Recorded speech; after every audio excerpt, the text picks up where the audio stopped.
ঢাকা কেন্দ্রীয় শহীদ মিনার প্রাঙ্গণে এখানে ব্যাটারি চালিত অটোরিক্সা শ্রমিকরা কিছুক্ষণ আগে একটি সমাবেশ করেছে এবং সেই সমাবেশে তারা সরকারের কাছে তাদের জীবন ও জীবিকা নির্বাহের জন্য কিছু সুনির্দিষ্ট দাবি দাবা তুলে ধরেছে। আমরা এখন জানবো যে আসলে আপনাদের দাবি দাবাটি কী, এটি আপনি জাতির কাছে স্পষ্ট করে একটু বলুন। আপনার নাম কি? আপনি অটোরিক্সা চালক? না, ওনারটা নেওয়া যাবে না, কিন্তু আমরা শহীদ মিনার আসছি মূলত আমাদের অনেক অটোরিক্সা চালক মানে ভাইয়েরা শহীদ হয়েছে, তাদের সম্মানকে আমরা তাদের প্রতি শ্রদ্ধা জানাতে আমরা শহীদ মিনার আসছি। আর আমাদের প্রেস ক্লাবে আমাদের দাবি হচ্ছিল যে আমরা প্রেস ক্লাবে আমাদের দাবিগুলো জানাচ্ছি যে আমাদেরকে বৈধভাবে লাইসেন্স দিতে হবে, এমনকি যে আমাদের পেছনে যে নাম্বার থাকে প্লেট নাম্বার মোটরসাইকেল বা সিএনজিতে নাম্বার আমাদেরকে দিতে হবে। আর আমাদেরকে ইরিয়াভুক্ত করে দিতে হবে যে আমরা যে জায়গায় মানে রিক্সা চালাইতে পারবো না, এই জায়গায় যাতে বিজ্ঞাপন থাকে যে রিক্সা প্রবেশ নিষেধ, আমরা দেখলে যাতে আমরা টানতে পারি। কিন্তু আগের সরকারের আমলে আমাদেরকে মানে মানে রিক্সা ওই মেন রোডে না যাওয়ার আগে আমাদেরকে ধীরে নিয়ে গেছে, নিয়ে সেরকম আমরা মেন রোডে উঠছি। কিন্তু এই বর্তমান সরকারের আমলে পুলিশগুলো এগুলো করে না, এগুলো করে না, এই জন্য আমি পুলিশ ভাইদেরকে ধন্যবাদ জানাচ্ছি। কিন্তু আমরা সরকারের কাছে আবেদন যে আমাদের রিক্সাগুলো কিনলে গেছে অবৈধভাবে বলে, অবৈধ মানে তো আমরা মনে হয় হারাম থেকে বা অবৈধভাবে ইনকাম করছি, এই জন্য আমাদের রিক্সা অবৈধ হয়ে গেছে, কিনতে অবৈধ হয়ে গেছে। কিন্তু আমরা পরিশ্রমের টাকা দিয়ে আমরা রিক্সা কিনছি।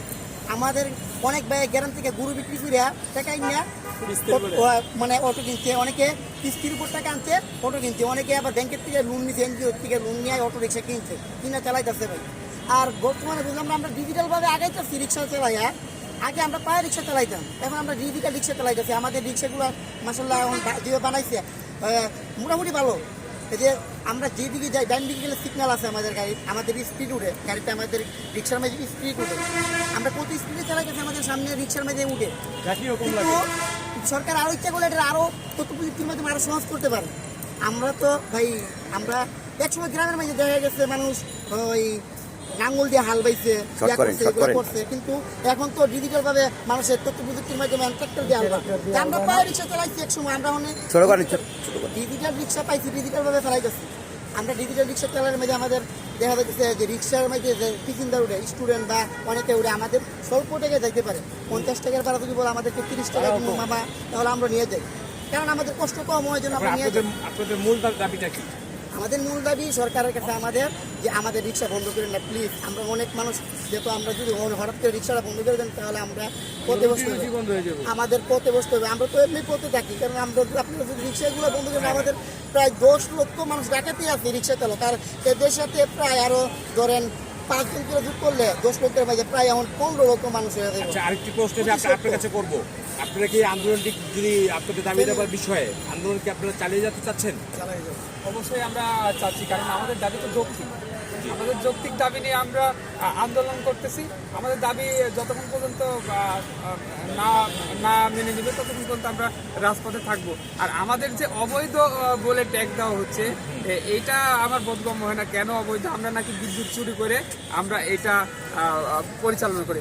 আসলে ওনারা হয়তো বা জানেন না যে আমরা ডিপিডিসির prepaid meter recharge tax VAT দেওয়ার পরেই তারপরে এখানে বিদ্যুৎ দেয়, আগে ট্যাক্স ভ্যাট কমপ্লিট করার পর তারপরে বিদ্যুৎ দেয়। তাহলে আমার প্রশ্ন, তাহলে আমরা যে ট্যাক্স ভ্যাট দিচ্ছি, প্রিপেড মিটার রিচার্জ করতেছি, এই টাকাটা কোথায় যাচ্ছে? আচ্ছা, আপনারা কি ট্রাফিকের সকল রুল এবং আইন মেনে গাড়ি চালাচ্ছেন?